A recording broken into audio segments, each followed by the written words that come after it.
오늘 우리에게 허락하신 하나님의 말씀은 창세기 3장 1절에서 8절까지의 말씀입니다. 그런데 뱀은 여호와 하나님이 지으신 들짐승 중에 가장 간교하니라. 뱀이 여자에게 물어 이르되 하나님이 참으로 너희에게 동산 모든 나무의 열매를 먹지 말라 하시더냐. 여자가 뱀에게 말하되 동산 나무의 열매를 우리가 먹을 수 있으나 동산 중앙에 있는 나무의 열매는 하나님의 말씀에 너희는 먹지도 말고 만지지도 말라. 너희가 죽을까 하노라 하셨느니라. 뱀이 여자에게 이르되 너희가 결코 죽지 아니하리라. 너희가 그것을 먹는 날에는 너희 눈이 밝아져 하나님과 같이 되어 선악을 알 줄 하나님이 아심이니라. 여자가 그 나무를 본즉 먹음직도 하고 보암직도 하고 지혜롭게 할 만큼 탐스럽기도 한 나무인지라. 여자가 그 열매를 따먹고 자기와 함께 있는 남편에게도 주매 그도 먹은지라.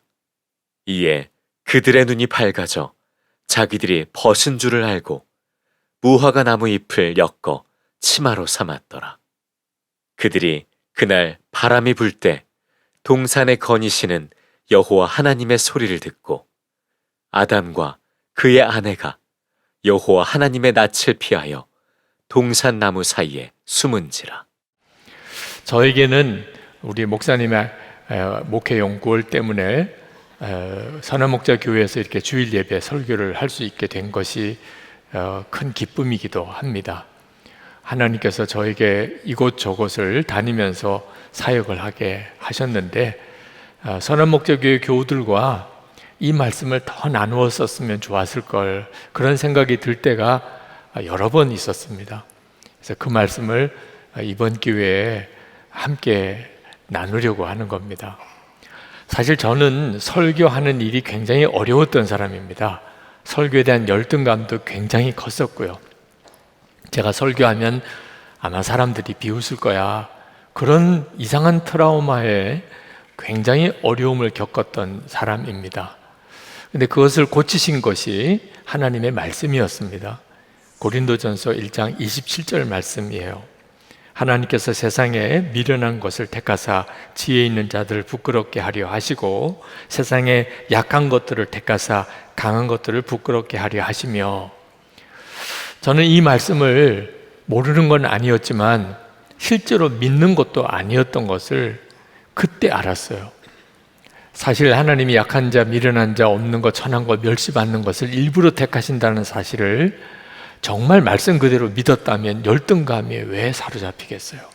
제 부족함, 제 못난 것 때문에 오히려 하나님이 저를 쓰실 수 있다면 그 왜 열등감에 사로잡히겠어요? 내가 말씀은 알지만 말씀을 믿는 건 아니었구나. 3일 동안을 고민하다가 제가 이 말씀을 믿어야 되겠다, 그렇게 마음에 굳게 결단하고 하나님 믿겠습니다, 그렇게 고백하는 순간에 성경책을 부여잡고 머리를 땅바닥에 그냥 내려 꽂으면서 꼬꾸라져서 울었습니다.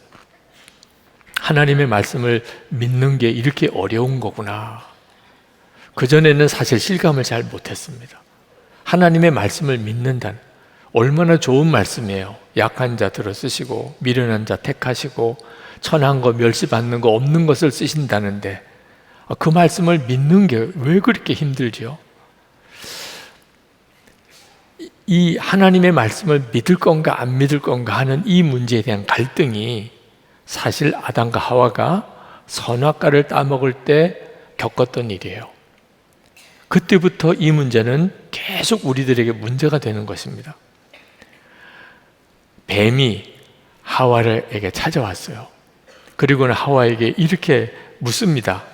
하나님이 참으로 너희에게 동산 모든 나무의 열매를 먹지 말라 하시더냐. 참 교묘하죠. 하나님께서 모든 거 다 먹으라고 그랬어요. 단 하나 선악과만 먹지 말라고 그런 건데 모든 열매를 먹지 말라고 하더냐. 같은 내용인 것 같은데도 이렇게 딱 비트니까 하나님은 주시는 하나님이 아니고 못하게 하는 하나님, 빼앗아가는 하나님, 그렇게 느끼게 만들잖아요. 항상 우리 속에 영적인 미혹은 이런 형태로 찾아옵니다. 하나님을 의심하게 만드는 거죠. 근데 그때 하와의 대답이 더 기가 막혀요. 하와가 대답합니다. 다 먹으라고 했는데 동산 중앙에 있는 나무 열매는 하나님의 말씀에 너희는 먹지도 말고 만지지도 말라.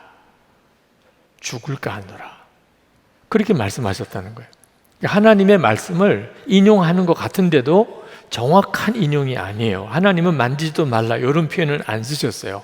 하와가 자기 식대로 덧붙이는 거죠. 그리고 죽을까 하노라가 아니에요. 반드시 죽으리라고 했는데 어떻게 그 말을 죽을까 하노라라고 이렇게 바꾸죠? 그러니까 하와는 하나님의 말씀을 정확히 알고 있지 않았어요. 어렴풋이 알았던 겁니다. 이 틈이 굉장히 무서운 틈이에요. 마귀가 그 틈을 타고 들어옵니다. 그리고 하와는 하나님의 말씀을 반드시 지켜야 된다는 생각이 없었어요. 그래서 반드시 죽으리라고 한 말씀을 죽을까 하노라 이렇게 스스로가 자기 해석을 한 거죠. 마귀가 그 틈을 타고 단언합니다. 안 죽어. 결코 죽지 않아. 마귀가 괜히 우리에게 그렇게 미혹하는 거 아니에요. 틈이 있으니까. 우리 마음이 거의 반 이상 넘어갔으니까 그러는 거거든요. 그러면서 마귀가 하나님을 아주 나쁜 존재로 단정시켜 버립니다. 5절 말씀에 보면 너희가 그것을 먹는 날에는 너희 눈이 밝아져 하나님과 같이 되어 선악을 알 줄 하나님이 아십니다. 하나님 진짜 나쁜 분이에요. 이렇게 느끼게 만든 거예요. 하나님의 말씀은 애매하게 알고 하나님 말씀엔 절대 순종할 것에 대한 결단이 없었던 하와가 마귀가 한 말에는 어쩌면 그렇게 쉽게 넘어가죠. 그리고는 마귀가 하는 대로 선악과를 따먹고 남편 아담에게도 주고 그 결과로 우리 모두가 다 사실 원죄라고 하는 끔찍한 사실 고통을 겪고 있는 겁니다. 그런데 여러분 아십니까? 이 일이 지금도 계속되고 있는 거예요. 우리의 삶 속에 계속 하나님의 말씀을 믿을까? 그걸 순종할까? 하는 것에 대해서 아직도 결론을 내리지 못한 그런 성도들이 여전히 너무너무 많습니다. 그로 인해서 하나님의 보호하심에서 벗어나 버리는 거예요. 에덴 동산에 살던 아담과 하와가 선악과를 따먹고 쫓겨나지요. 이런 일들을 우리가 실제로 겪고 있는 거예요.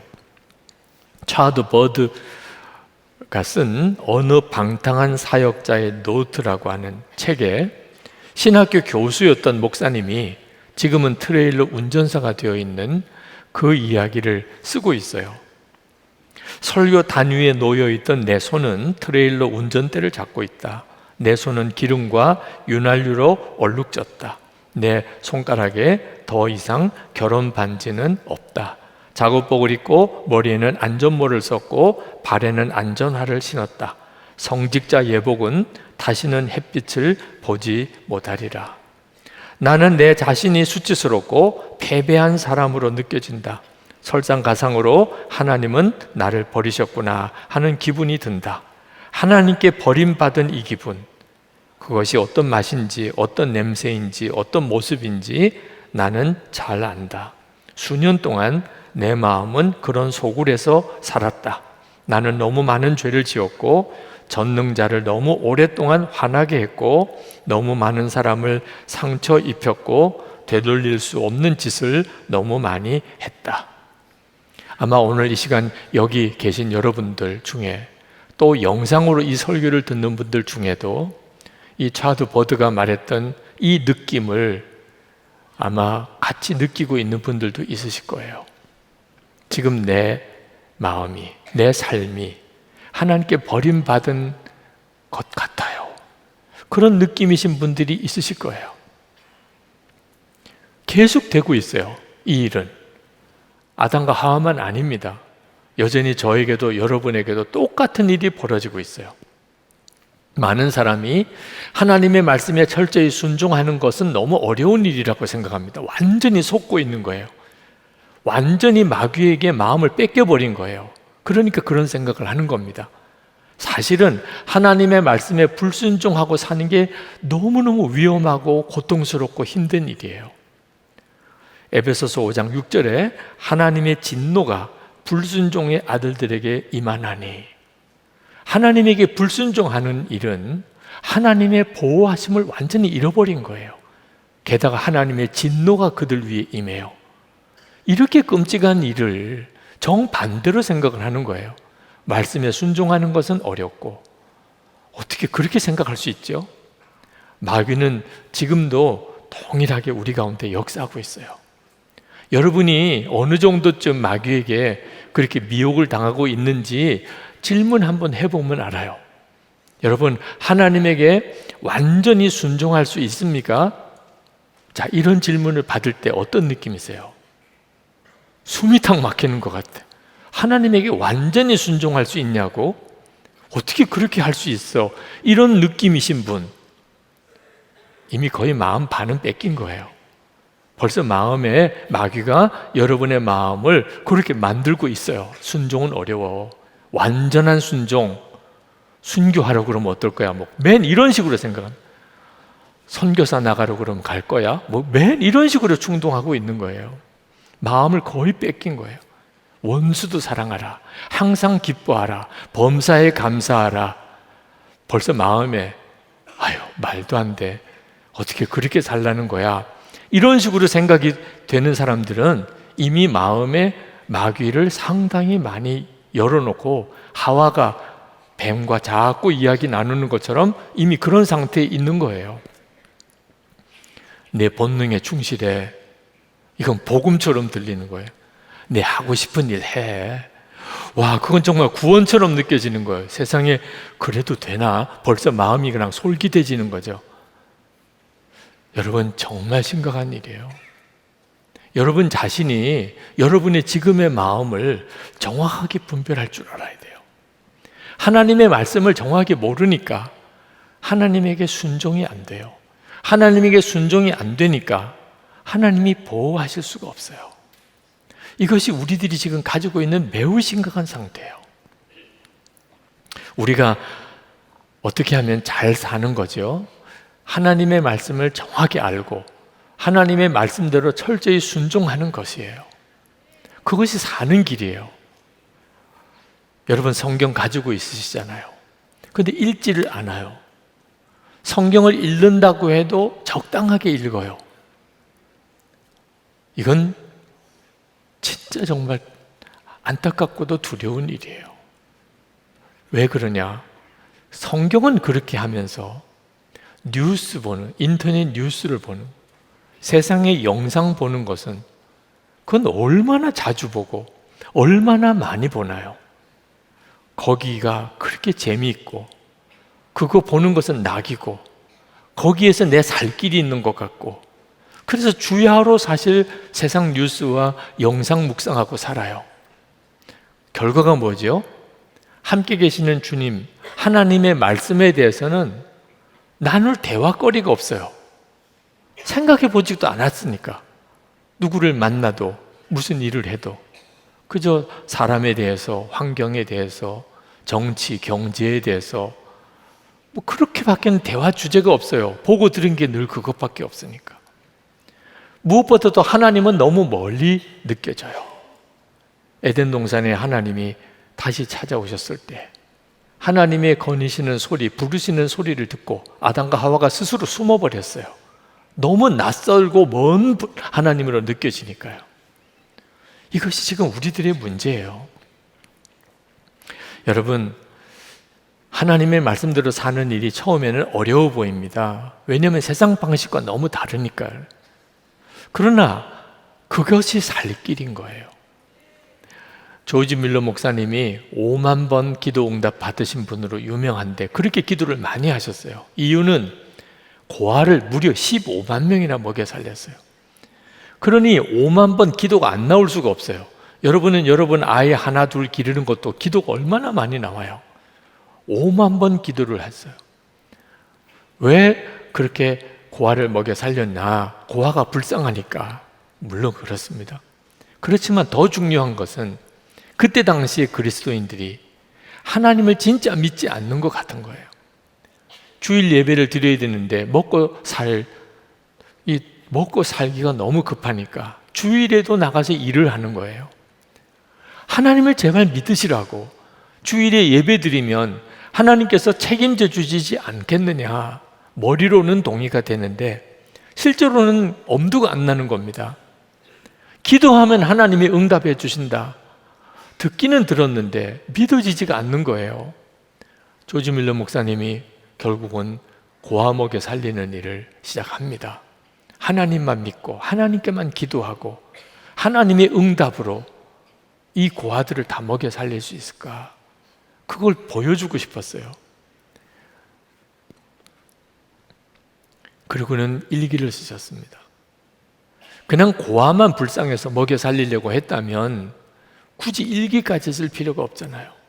왜 매주할 고주할 매일매일 되어지는 일을 일기로 썼을까요? 사람들에게 그것을 증언하고 싶었어요. 하나님을 정말 믿으시라고. 하나님의 말씀을 믿으시라고. 저도 목회하면서 그런 이야기를 이따금 듣습니다. 선교비를 보내고 구제비를 보내고 어려운 교회를 돕고 뭐 그런 일을 하면 목사님, 우리 교회에 부채가 많은데 우리가 지금 그런 일을 할 때입니까? 그런 이야기를 들어요. 그러면 깜짝 놀래요. 부채가 많구나, 우리 교회가. 우리 교회가 건축비 부채가 많은 걸 그때서야 생각이 나요. 진짜 잊어버렸어요. 그러니까 여기도 도와야 되겠고 저기도 도와야 되겠고 그런 생각이 드는 거죠. 그런 병이 언제부터 왔냐면 구하라 그러면 주실 것이요. 주신 줄로 믿으라고 하신 말씀을 정말 믿고, 제가 이 교회 담임하고 예배당 건축이 끝났을 때 부채는 엄청나게 많이 남았고, 그때 하나님께 하나님 이 부채를 하나님 해결해 주세요. 저는 평생 빚 갚느라고 제가 제 소중한 목회 기간을 다 허비하고 싶지 않습니다. 저는 하나님이 기뻐하는 교회를 세우고 싶습니다. 부채는 하나님이 갚아주세요. 그리고는 갚아주신 줄로 믿었어요. 그래서 봉헌 예배도 드렸습니다. 여러분, 하나님께서 갚아주신 줄로 믿었다면 부채 걱정을 해야 돼요, 말아야 돼요? 그걸 묻고 싶은 거예요. 건축 헌금으로 드려진 것은 부채 상환에 쓰지만 나머지 헌금은 하나님이 기뻐하시는 일에, 교회가 마땅히 해야 될 일에 해야 되지 않나. 그렇게 20년 목회를 해왔던 거예요. 하나님의 말씀을 진짜 믿어야 비로소 순종이 되는 거거든요. 제가 담임하면서 생명의 말씀, 생명처럼 붙잡은 말씀이 에베소서 4장 3절 말씀입니다. 평안에 매는 줄로 성령이 하나 되게 하신 것을 힘써 지키라. 저는 어려서부터 교회에서 자랐지만 마음이 참 힘들고 고통스러웠어요. 그것은 교인들이 싸우는 것을 어린 아이 때부터 보았어요. 아니, 왜 예수 믿고 성도들이 천국 같은 공동체인 교회로 모여서 싸우고 살아야 되냐 말이에요. 왜 교인들과 교인들이 서로 원수처럼 살아야 되냐 말이에요. 하나님의 말씀을 보니까 우리는 이미 성령 안에서 하나가 되었다는 거예요. 하나 되라는 게 아니고 하나 되었음을 힘써 지키라는 거예요. 그래서 저는 우리 장로님들과 교회 일들을 결정할 때 항상 완전히 하나 되는 것을 통해서 분별을 받았습니다. 한 분이라도 반대하면 안 해요. 이 원칙으로 교회를 의사결정을 하는 일이 결코 쉬운 일은 아니었어요. 이래서 교회가 되겠나, 이런 위기도 있었어요. 그렇지만 하나님의 말씀이니까요. 우리는 이미 성령 안에서 하나인 거예요. 그 말씀을 끝까지 지키고 또 지켜왔어요. 그래서 저희 교회 안에, 장로님들 안에, 목회자들 안에 파가 없어요. 파를 둘 이유가 없어요. 한 번이라도 반대하면 안 되는 거니까. 정치가 없어요. 교회가 하나님이 기뻐하는 형태의 교회가 그래서 선 거예요. 한 번은 장로님들께 제가 넌지시 그렇게 말씀을 드렸어요. 이게 성령의 하나됨을 지키는 게 참 힘들잖아요. 그러니까 이제는 그냥 다수결로 합시다. 그랬더니 장로님들이 막 화를 내시면서 안 된다는 거예요. 너무 감사하더라고요. 하나님의 말씀이니까, 그대로 가야 하니까. 그렇죠? 앞으로도 저는 이건 대단히 중요하다고 믿어요. 저는 목회하면서 한 가지 마음이 아쉬웠던 것은 부흥을 위해서 그렇게 기도했는데 하나님이 은퇴할 때까지 저에게 한국교회의 부흥이 임하는 것을 보지 못하고 마치게 하시는 것이 너무 아쉽고 안타까웠어요. 제가 원하는 부흥은 사람이 많이 모이는 것이 아니었어요. 모두가 다 하나님의 임재하심을 경험하게 되는 거예요. 그 일은 하나님이 약속하신 거였어요. 그런데 제가 은퇴할 때까지 그런 일이 한국교회에 일어나고 있다고 느껴지지 않은 겁니다.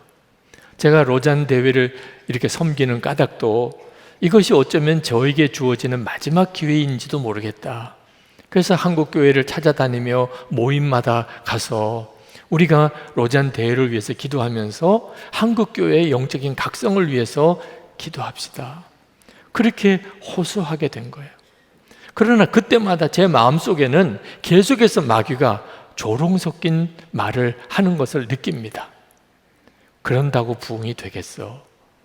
너 얼마나 오랫동안 그 일을 위해 기도해 왔었냐?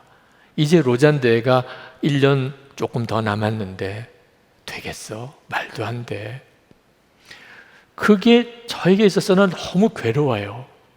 실제로 그렇게 느껴지기도 하거든요. 한 번은 저녁에 기도하고 그리고는 샤워를 하는데 샤워하는데 막 속에서부터 눈물이 터져 나오더라고요. 분명히 주님 말씀하지 않았습니까?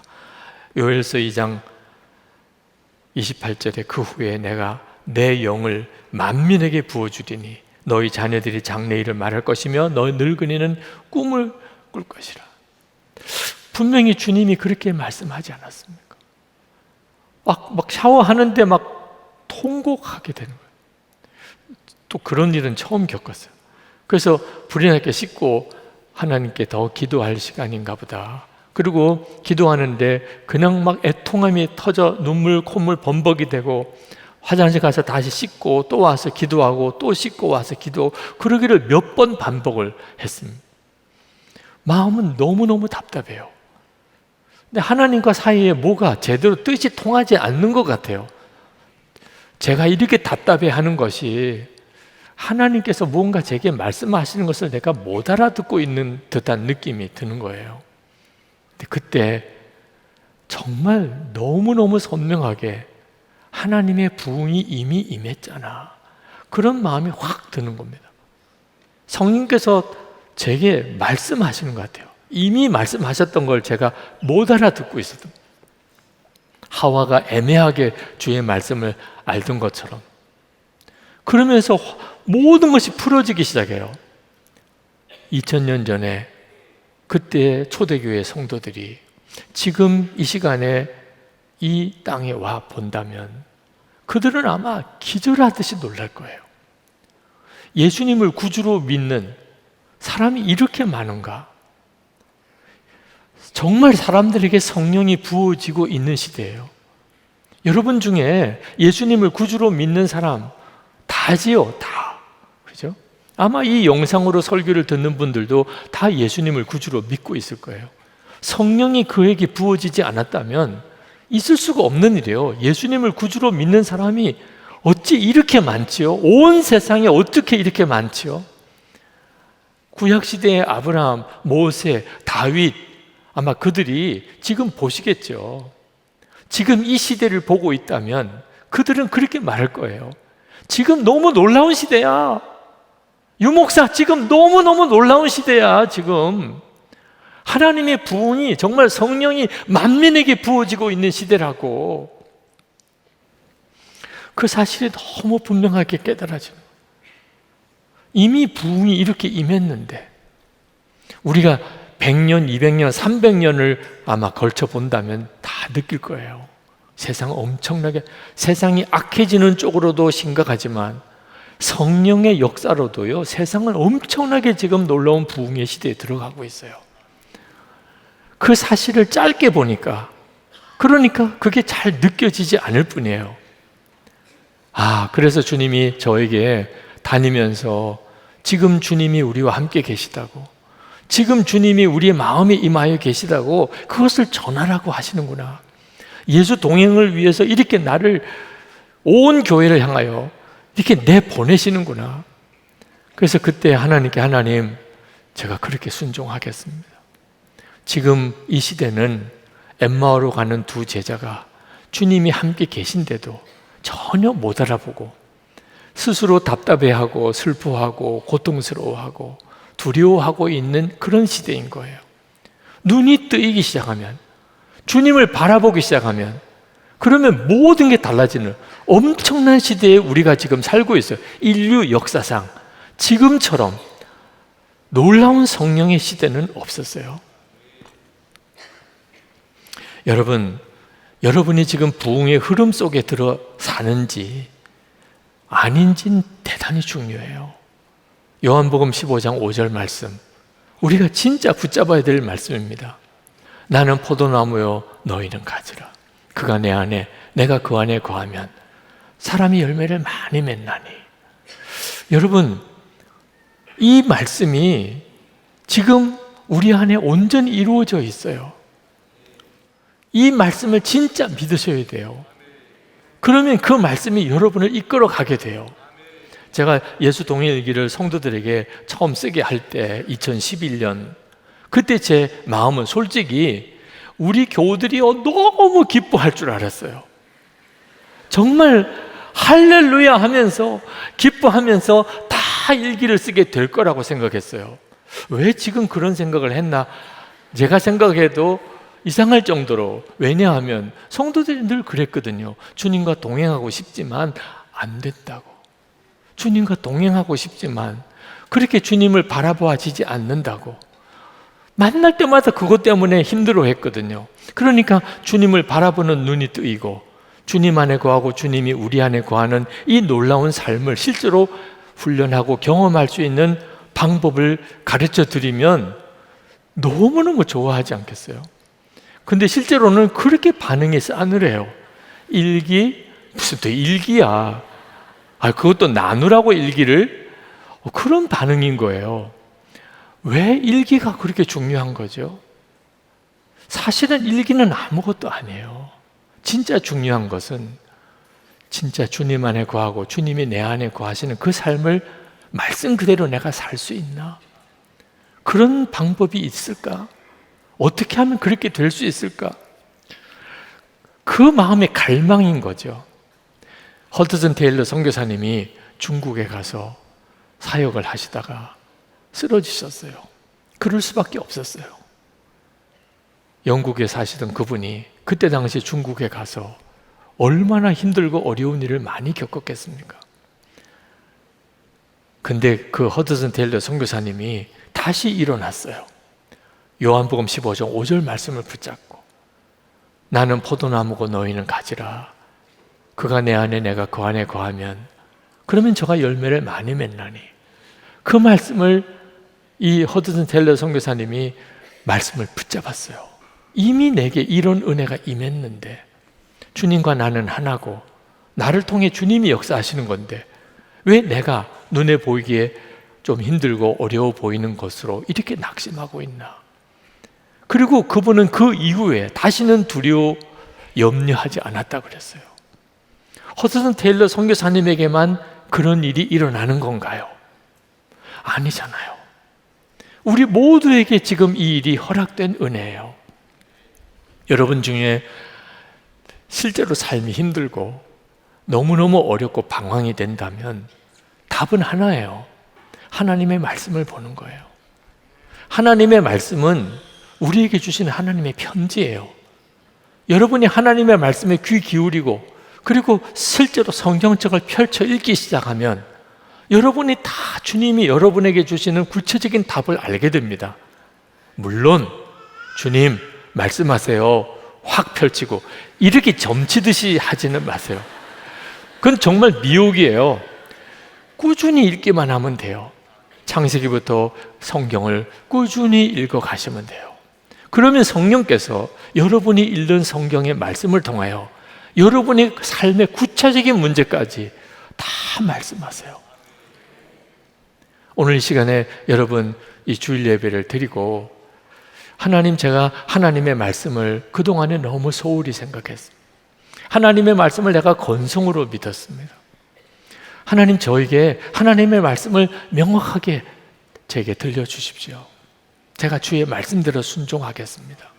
그런 결단이 있게 되기를 원합니다. 정말 그런 간절함으로 여러분 앞에 선 거예요. 여러분 중에는 결단만 하면 뭐하나 그런 생각하시는 분들도 여전히 있으실 거예요. 그런데 여러분 꼭 기억하세요. 여러분이 하나님의 말씀에 눈이 뜨이고 그 말씀에 순종하게 되는 일은 여러분의 결심으로 되는 일은 아니에요. 여러분 안에 계신 주님이 해주셔야 되는 거예요. 그러나 여러분이 주의 말씀 앞에 정말 진지하게 서고, 주님, 제가 이제는 말씀을 보겠습니다. 주님, 제가 이제 말씀에 순종하겠습니다. 결심하지도 않은 사람을 어떻게 성령께서 도와주실 수 있겠어요? 주님을 신뢰하세요. 그러면 주님이 반드시 여러분을 도우십니다. 그리고 연합하세요. 혼자서 잘 안 되시는 분, 제가 누구라고 지적은 안 하겠어요. 연합하세요. 함께 하세요. 우리 같이 성경 봅시다. 우리 같이 성경 읽읍시다. 요즘 공동체 성경 연구라고 참 기가 막힌 성경을 출시도 되어 있어요. 누구든지 자유롭게 쓸 수 있어요. 그리고 말씀이 임하면 그 다음은 순종이에요. 그것을 통해서 우리 인생 가운데 하나님의 살아계심이 드러나요. 이 시간에 여러분, 우리 다 일어나서 기도합시다. 하나님, 제가 주의 말씀 앞에 다시 한번 겸손히 서겠습니다. 주님은 저에게 말씀하실 분이십니다. 이미 저에게 주신 성경의 그 말씀을 제가 주님이 나에게 주신 편지라고 생각하고 읽겠습니다. 주님, 저의 귀를 열어 주의 말씀을 듣게 하시고 눈을 열어 주의 말씀을 보게 해 주시옵소서. 제가 온전히 순종하겠습니다. 통성으로 기도하겠습니다. 할렐루야. 은혜와 사랑이 충만하신 아버지 하나님, 놀라우신 하나님의 은혜와 하나님의 역사를 인하여 감사합니다. 하나님의 크시고 놀라운 은혜를 주님을 찬양합니다. 오늘도 주님 앞에 나와 기도하는 저희들의 마음 주여 받아주시기를 원합니다. 사랑하는 성도들의 마음의 간절함과 갈망을 하나님께서 받으소서. 하나님의 크시고 놀라우신 은혜 안에 우리를 온전히 두소서. 갈급한 마음 사모하는 심령이 하나님 역사해 주소서. 하나님, 무너진 심령을 다시 일으키시고 하나님 주의 말씀을 새롭게 하시고 온갖 미혹 가운데서 우리를 건지시고 하나님 보고 듣는 것을 항상 조심한 하나님의 은혜 안에 더욱 사는 성도들이 되게 하여 주옵소서. 하나님의 은혜와 능력을 머리 위에 부으시고 하나님 주의 성령의 놀라운 역사가 충만하게 하시고 하나님의 놀라우신 은혜 안에 더 깊이 나아가게 하여 주시기 원합니다. 하나님, 주님과 중요한 성도 다윗처럼 항상 하나님을 하나님 내 앞에 모시며 사는 성도, 하나님의 은혜 안에 하나님 말씀에 순종하며 사는 하나님 그 삶을 살게 하여 주시옵소서. 아버지 하나님, 오늘도 저희들이 하나님 앞에 저희들의 마음의 거룩한 결단으로 일어섰습니다. 하나님, 우리 가운데 이미 주의 말씀을 풍성하게 부으시고 성령으로 그 말씀을 깨닫게 하시는 때에 우리가 살고 있습니다. 하나님, 미혹은 또 극성스럽게 우리를 사로잡아 들어오고 있습니다. 정신 똑바로 차리고 보고 듣는 것을 조심하며 항상 하나님의 말씀 앞에 견고히 서기 원합니다. 하나님, 저희들이 여전히 너무 미련합니다. 눈에 보이는 것에 너무 쉽게 미혹이 됩니다. 성령의 역사하심으로 더 분명하게 깨우쳐 주소서. 함께 말씀을 읽는 성도들을 연합시켜 주시고 주의 말씀 앞에 우리가 늘 한 걸음씩 나아가게 하셔서 말씀이 우리의 삶의 실제 체험이 되고 말씀이 우리를 통해 드러나는 증인의 삶을 살게 하옵소서. 오늘도 하나님 사랑하는 성도들의 주님을 향하여 드린 예물 감사를 주님이 받으셨습니다. 아버지 하나님, 정말 주님을 사랑하고 주님을 믿습니다. 우리 주변에는 갈급해서 도와달라는 이들이 많습니다. 심령이 무너지고 마음이 무너진 이들도, 마음과 육신이 상처가 난 이들도 많습니다. 수해로 인하여 자연재해로 고통당하는 이웃들도 너무너무 많습니다. 우리가 도와줘야 될 교회들도, 선교사님들도 있습니다. 선한목자교회가 또 성도들이 능히 하나님의 은혜와 복의 통로가 되어서 이 일을 감당할 수 있게 하옵소서. 심령에도 은혜가 넘치고 가정도 온전히 구원해 주시고 성도들이 기업에도 복을 주셔서 주의 일 하게 하소서. 주님이 기뻐하는 일 하게 하소서. 하나님, 목회 연구월 중에 있는 김다희 목사님 위에 하나님의 은혜와 기름 부음이 충만하소서. 주의 종을 능하신 주의 손에 붙들어 강하게 세우소서. 또한 하나님, 이 나라와 민족 안에 하나님의 은혜를 더하시고 하나님이 기뻐하시는 나라, 정말 주의 영광을 드러내는 나라 되게 하소서. 북한에 있는 김국기 목사님, 김종우 목사님, 최충열 선교사님, 장문석 집사님, 억류된 많은 사람들, 북한 동포들 긍휼히 여겨 주소서. 이 민족이 복음으로 하나 되는 역사 온전히 이루어 주옵소서. 하나님의 영광이 온 세계 열방에 하나님 증거되기 원합니다. 주의 오실 날이 속히 이 땅에 임하게 하옵소서. 우리 주 예수 그리스도 이름으로 간절히 기도합나이다. 아멘. 우리 다 찬양하겠습니다.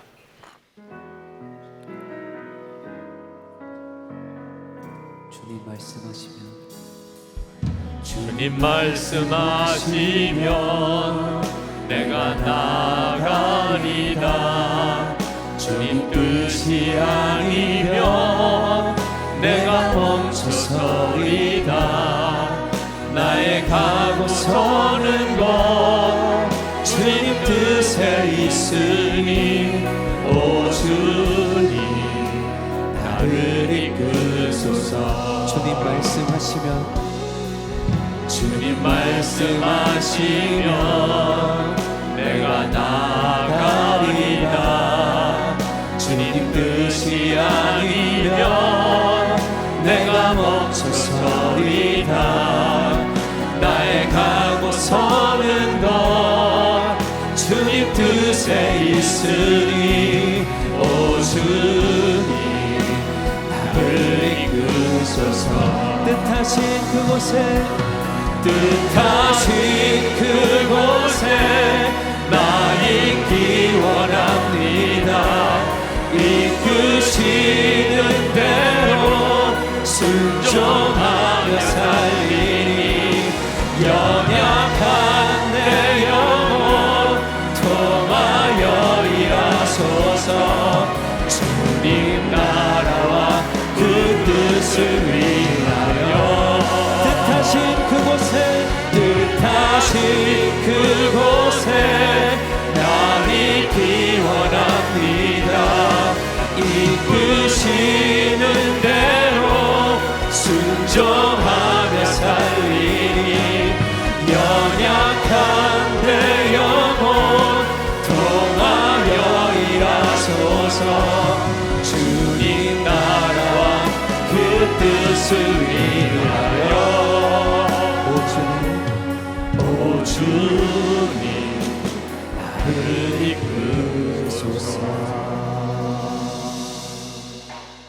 우리의 생명의 주님 예수 그리스도의 크신 은혜와 좋으신 아버지 하나님의 그 말할 수 없이 풍성하신 사랑하심과 지금도 우리와 함께 하시는 보혜사 성령의 하나 되도록 교통하심이 주의 사랑하는 성도들과 그 가정 위에 주님이 기뻐하시는 이 선한목자교회 위에 열방의 모든 교회 위에 충만히 함께 하시기를 축원하옵나이다.